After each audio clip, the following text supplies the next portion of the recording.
नमस्कार, मैं हूं हरवीर सिंह। हिंद किसान की बात में आपका स्वागत है। आज हम बात करेंगे बीज की, यानी खेती की जो शुरुआत होती है वहां से हम बात करेंगे। और क्योंकि ये एक ऐसा मसला भी रहा है कि पहले किसान अपना बीज बचाते थे, खुद ही खेती करते थे, लेकिन धीरे धीरे दुनिया जैसे बदल रही है, ये सब भी बदल रहा है। और ये हम लोग आपको 2015-16 के जो आर्थिक समीक्षा है उसके आकलन के मुताबिक देश में बीज उत्पादन सेक्टर को खोलने की वकालत की गई थी। वजह साफ है कि खेती के अभी भी इस्तेमाल में होने वाले 30 से 35% बीज का उत्पादन किसान अपने लिए खुद करते हैं, और सीमांत किसान जो है उनके लिए बीज खरीदना बहुत आसान काम नहीं है, क्योंकि उसके लिए कीमतें भी ज्यादा हैं और उनका उत्पादन कोई बहुत जरूरी नहीं है कि उनके पास उतना संसाधन हो। ये सब परिस्थितियां हैं। धीरे धीरे देश में बीज का जो बाजार है वो खुलता जा रहा है। माना जा रहा है कि बीज को जो है ज्यादा खरीदा जाएगा, उत्पादकता बढ़ेगी। और थोड़ा पीछे अगर हम जाएं, देश में 1966 में कानून बना था, बीज कानून। उसके बाद उसके रूल आए। अब दुनिया बदली है और हमारा खेती करने का तरीका बदला है, और ये एक बड़े बाजार की तरीके से तब्दील हो रही है एग्रीकल्चर। तो उसमें तमाम सारी कंपनियों के इंटरेस्ट भी आए। पहले सरकारी कंपनियां, उनको जिम्मा था, और उस तरह के कॉरपोरेशन थे, वो नेशनल सीड कॉरपोरेशन हो, राज्यों के कॉरपोरेशंस हों, तो या सरकारी जो एग्रीकल्चर यूनिवर्सिटीज हैं, केंद्र सरकार की, राज्य सरकार की, उनका जिम्मा था।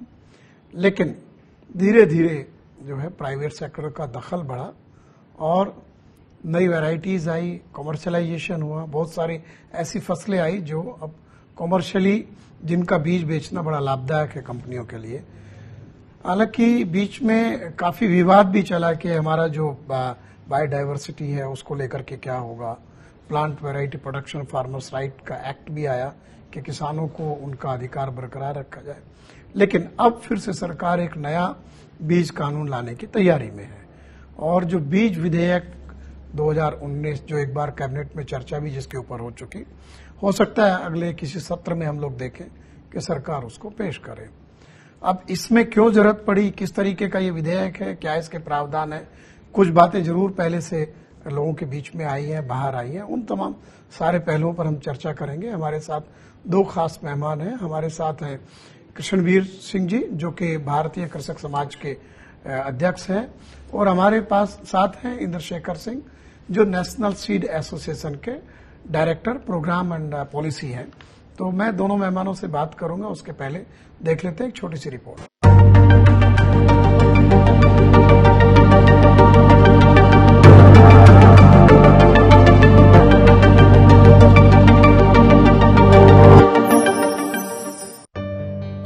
खेती किसानी में बीज की गुणवत्ता से फसल की गुणवत्ता तय होती है। इसीलिए जब देश में हरित क्रांति हो रही थी, उसी वक्त बीजों की क्वालिटी, उत्पादन और बिक्री को रेगुलेट करने के लिए 1966 में बीज एक्ट सामने आया।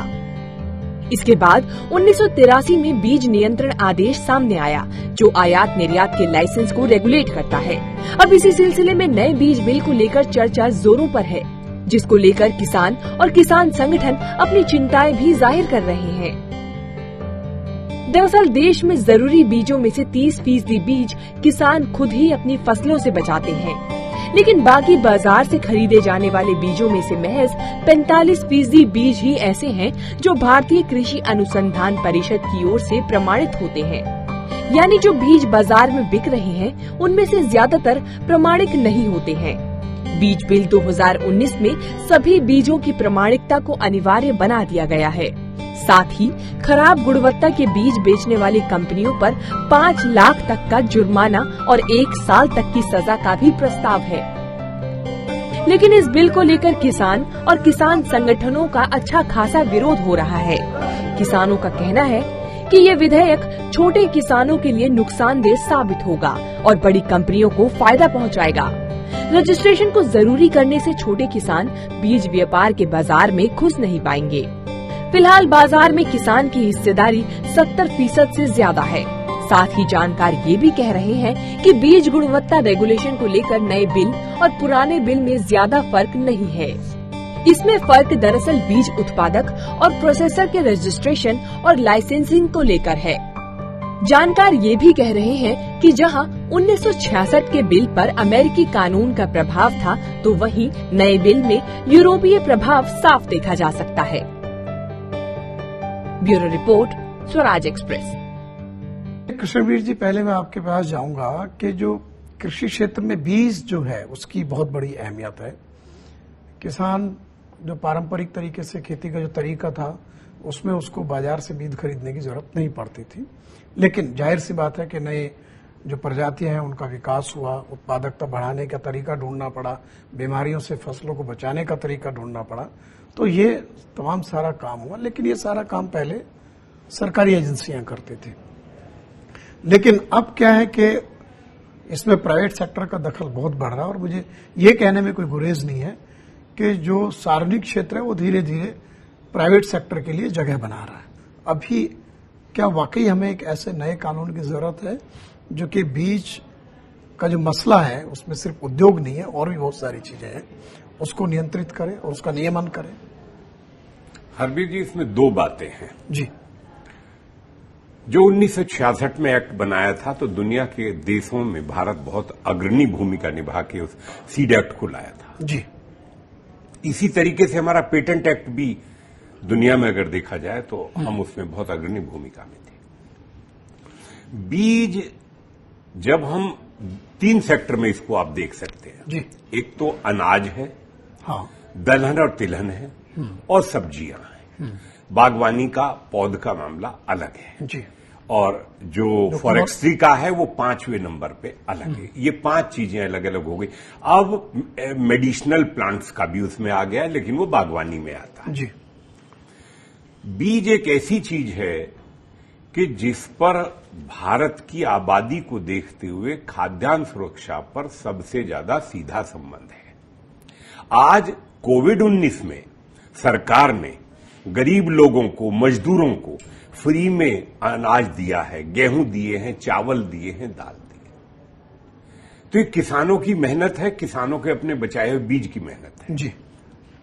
अनाज के क्षेत्र में आज भी मैं दावे के साथ कह रहा हूं आपसे कि किसान अपना बीज बचा रहा है, उसी को प्रयोग कर रहा है। प्राइवेट कंपनियों का उसमें कोई बहुत बड़ी भागीदारी आज भी नहीं। मेरा वर्तमान बीज विधेयक में सबसे पहला निवेदन वर्तमान सरकार से भी ये रहा है कि जहां ब्रीडर्स राइट, फार्मर्स राइट सब प्रोटेक्ट किए जा चुके हैं, अब नए तरीके से नई परिभाषाओं में ऐसा कोई काम ना करे सरकार जिससे किसानों के अधिकारों पर दिक्कत आए। जैसे मैंने पार्लियामेंट्री स्टैंडिंग कमेटी में मैं ये बेसिक सवाल आपसे इंद्रशेखर, आपसे भी यही पूछ रहा हूं कि सारी परिस्थितियां बदली हैं अब, क्योंकि गेम ही बदल गया है, तो इसलिए गेम के नियम भी बदलने पड़ेंगे समय के हिसाब से जी। तो आपको ये जो अभी बात कर रहे थे कृष्णवीर जी भी, जो plant variety production farmers right act, क्योंकि वो भी काफी जद्दोजहद के बाद हुआ था, उसके ऊपर 15 साल मंथन चला यूपो और कैसे करेंगे, सुई जेनेरिस क्या होगा, कैसे होगा, लेकिन फिर भी हमने सम्मानजनक रास्ता निकाला। तो जो पुराना कानून है और बीच में जो फार्मर्स राइट एक्ट आया जी, और अभी की परिस्थितियां, उसके लिए जो नया कानून है उसको किस संदर्भ में आप देखते हैं? जी, शुक्रिया आपके सवाल के लिए। सबसे पहले दर्शकों के लिए ये बात जानना बहुत जरूरी है कि सीड एक्ट या सीड रूल्स का इतिहास क्या है और किन परिस्थितियों के अंदर हमने उनको अपनाया।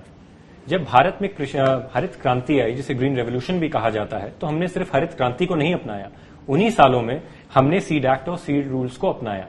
और ये जो कानून बना, ये यूएसडीए की मदद से बनाया गया था भारत में।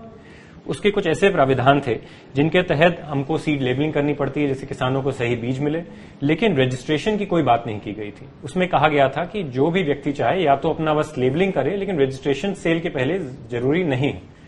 अब देखिए, जैसे जैसे समय बदला है, रजिस्ट्रेशन साथ साथ आज ऐसी तारीख हो चुकी है, बायोपायरेसी बहुत ज्यादा चलती है, देश विदेश में चलती है, भारत में चलती है और अंतर्राष्ट्रीय रूप में भी चलती है। तो ये एक ऐसी समस्या मैं थोड़ा सा बताना चाहूंगा कि मेरा कोई बीज है जिसको किसी दूसरी कंपनी ने लिया, उसको अपना बना के मार्केट में बेचने लग गए। तो एक प्रकार से जो मेरी मेहनत है या जो मेरे साइंटिस्ट की मेहनत थी, वो सारी पे आपने पानी फेर दिया और एक प्रकार की चोरी की, इसी प्रकार से भारत के कुछ ऐसे बीज थे जिनको चुरा के मल्टीनेशनल्स ले गई या बाहर के कंपनियां ले गई और उनको अपना बना के वापस उन देशों में बेचने लग गए। तो यहां पे क्योंकि रजिस्ट्रेशन ऑफ वैरायटीज कंपलसरी नहीं था, इसलिए ऐसा करा जा रहा था। और जहां तक बात है, आपने जो और सवाल पूछा कि मार्केट, आप ग्लोबल मार्केट देखेंगे, इस समय दुनिया का जितना बीज उद्योग है वो 4 से 5 कंपनियों द्वारा कंट्रोल्ड है। आप समझ रहे हैं? तो ये जो यूरोपियन प्रणाली हम लोग जो अपनाने जा रहे हैं अभी 2019 के सीड बिल में, ये यूरोप के मॉडल को एम्यूलेट करता है या उनकी नकल करने की कोशिश करता है। अब हम लोग एक अमेरिकी मॉडल से एक यूरोपीय मॉडल की तरफ मूव कर रहे हैं। और जहां तक बात है प्लांट फार्मर्स राइट अथॉरिटी की और साथ साथ फार्मर्स राइट एक्ट की, देखिए वो एक बहुत ही जरूरी चीज है और हमारा ये सुझाव भी रहा है सरकार को कि दोनों एक्ट में एक इक्विवेलेंस होना चाहिए, वरना बहुत ज्यादा कंफ्यूजन हो सकता है किसान के लिए और इंडस्ट्री के लिए भी। जो PVPA-FR जो हम लेके आए थे, उसको भी हमने इंटरनेशनली जो यूपो और उस सबको देख करके उसी संदर्भ में तैयार किया था। एक तो ये बताइए कि हमारा ये क्या प्रॉब्लम है कि हम लोग जो कि खेती जैसे मसले में भी हम बाहर के ही रूल देखने की कोशिश क्यों करते हैं? ऐसा मतलब आपको इंडियन कंटेक्स्ट में करना है, हमें अपने देश के किसानों के लिए बीज उनको ठीक उपलब्ध हो, उनके साथ कोई धोखाधड़ी ना हो, कोई जालसाजी ना हो, हमारा नेचुरल रिसोर्स जो है, जो हमारी प्लांट बायोडाइवर्सिटी है, उसका हम इस्तेमाल करें, हमारी क्लाइमेटिक कंडीशंस हैं, तो उसके संदर्भ में। और हम लोग जो रूल की जब बात करते हैं तो पहले अमेरिका, अब आप कह रहे हैं यूरोप और यूपो, तो क्योंकि अंतर्राष्ट्रीय संधि का मसला था, तो वो सब चीजें, तो इसमें दोनों के बीच में क्या आप कॉन्ट्राडिक्शन देखते हैं? हरबीर जी, मैं आपसे एक जानकारी देना चाहता हूं कि जब मैं भारतीय राज्य फार्म निगम की जिम्मेदारी अध्यक्ष के नाते निभा रहा था, तो 1995 में एक स्टडी टूर भारत सरकार का जाता है नेशनल सीड प्रोग्राम के लिए, और उसमें मुझे उस डेलीगेशन को लीड करने का जिम्मेदारी दी गई और यूपो की मीटिंग में मुझे एज ऑब्जर्वर बुलाया गया। मैंने उस मीटिंग में पूरी तरीके से, जितना हमारा ग्रुप था भारत सरकार का, उसमें ब्यूरोक्रेसी भी थी, टेक्नोक्रेट भी थे मेरे साथ, हमने पूरा बारीकी से उसको यूपो को वहां देखा, कोशिश की कि कोई समझने का प्रयास किया जाए जी। और आने के बाद जो गवर्नमेंट ऑफ इंडिया को उस समय मैंने रिपोर्ट सबमिट की थी उस विजिट के लिए कंप्लीट, तो मैंने ये कहा था कि यूपो का मॉडल हमारे लिए, भारत के किसानों के लिए, भारत की कृषि के लिए, भारत की खाद्यान्न सुरक्षा के लिए किसी भी तरह से उचित नहीं है। हमें स्वतंत्रता किसान को रखनी होगी। अब जो ये कानून की बात अब यूपो की हम कर रहे हैं, तो यूपो को अगर हम करते हैं तो plant variety protection farmers right act में क्लैश हो जाएगा सीधे सीधे। दूसरी बात, ये देखिए, ब्यूरोक्रेसी जो करती है वो अपने सिस्टम से करती है। भारत की खाद्यान्न सुरक्षा के लिए हम अपना बीज कानून बनाना चाहिए, हमें कॉपी नहीं करनी चाहिए। जो कॉपी करने का तरीका, अब उसमें सिंथेटिक सीड भी लिख दिया गया, इसमें एक शब्द लिखा गया, तो जीएम से भी आगे चले गए। ये खतरा किसके लिए है? हमारा ये मानना है कि दुनिया में 4 बड़ी कंपनियां हैं जो बिजनेस को कंट्रोल करती हैं। भारत को उस बीज के कंपनियों के कंट्रोल में अगर इस बिल के द्वारा फंसता है तो ये देश के हित में नहीं है। मेरा बहुत स्पष्ट मत है। इंद्रशेखर जी, ये बताइए कि अभी जैसे कृष्णवीर जी जहां गए थे, एक तो हमारा जो सीड इंडस्ट्री है, जो भारतीय बीज उद्योग है, क्योंकि अब ये उद्योग हो चुका है जी, बहुत बड़ा कारोबार इसमें आ गया है और हर साल काफी इसका जो विकास दर है काफी ऊंची है, इसलिए सबके इंटरेस्ट इसमें आ गए। तो ये 2 हिस्सों में बटे हुए हैं। एक हिस्सा है कि जो कि कंपनियां, वो कहते हैं हम इंडियन कंपनीज हैं, एक बहुराष्ट्रीय कंपनियां हैं, जैसे अभी कृष्णवीर कह रहे थे कि 4, 5, 6 कंपनियां ही हैं जो देश के 70% या 60% बीज कारोबार को कंट्रोल करती हैं। साथ ही इस नए कानून में किसान की जो परिभाषा है उसके भी बदलने की बात है, तो इनको लेकर के आपका क्या कहना है? एक तो ये बंटवारा क्यों है? चाइना में जिस प्रकार की एफडीआई नीति है बीज जी, आप देखिए कि चाइना में कोई एक विदेशी कंपनी आके पर भी नहीं मार सकती जब तक उसकी कोई चाइनीज कंपनी के साथ पार्टनरशिप न हो, और साथ साथ कोई भी मेजॉरिटी स्टेक होल्डर नहीं हो सकता चाइना में। और आज आप देखिए चाइना की जो कृषि है, चाइना का जो बीज उद्योग है, वो दुनिया में नंबर 1 होने वाला है बहुत जल्दी। पूरे साउथ ईस्ट एशिया में, पूरे अफ्रीका में चाइनीज उद्योग फैला हुआ है, इंडिया और जर्मनी का उद्योग नहीं फैला हुआ है। यहां तक कि आज इंडिया में सिंजेंटा जैसी कंपनियां आके पूरा का पूरा रिसोर्स है, सारा का सारा मार्केट शेयर उनका है। तो ऐसा क्यों हुआ? हमें कोई चाइना से सीखना पड़ेगा कि भारत को अगर आत्मनिर्भर बनना है तो सबसे पहले भारत में रिसर्च एंड डेवलपमेंट बढ़ाना पड़ेगा। भारत में पहले भारतीयों को पहले आगे बढ़ाना पड़ेगा। ऐसा छोटे छोटे देश जैसे इंडोनेशिया ये पॉलिसी अपनाते हैं, थाईलैंड ये पॉलिसी अपनाता है, और भारत ये कहता है कि ठीक है आप हमारे यहां आके तो सब हमारा लूट जाइए, लेकिन हम आपके देश में नहीं आ सकते। तो ये किस प्रकार का व्यवहार है? आपने बिल्कुल सही कहा कि शेयरिंग से सब चीजें होती हैं, लेकिन शेयरिंग उनके साथ की जाती है जो लोग हमारे साथ भी शेयरिंग करते हैं। शेयरिंग का मतलब ये नहीं कि मैं आपको देता रहूं और आप मुझे कुछ न दें। तो मेरा जो उत्तर है वो इस पॉइंट पे है। ये कृष्णवीर जी बहुत सही मसला उठाया उन्होंने, चंद्रशेखर ने।